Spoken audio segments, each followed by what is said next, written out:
তো বন্ধুরা, সবাই কেমন আছো? আশা করি সবাই ভালো আছো। মুর্শিদাবাদ জেলার বেলডাঙ্গায় একটি বাবরি মসজিদ উদ্বোধনে শত শত মানুষ যে যত পারছে দান করছে, অনেক টাকা দান করছে মানুষ। তো বন্ধুরা দেখুন মানুষ কীভাবে দান করছে, যে ভাবা যায়নি যে এত লোক যাবে সেখানে, এত শত শত লোক, লক্ষ লক্ষ লোক সেখানে গেছে।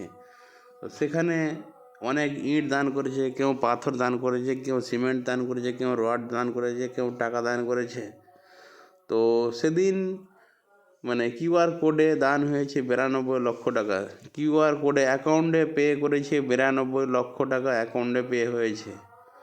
তো বন্ধুরা, সেই লোকের দান সেই মানুষ এখনও দান করতো। ভিডিওটা বেশি বেশি করে শেয়ার করে দাও ভিডিওটা।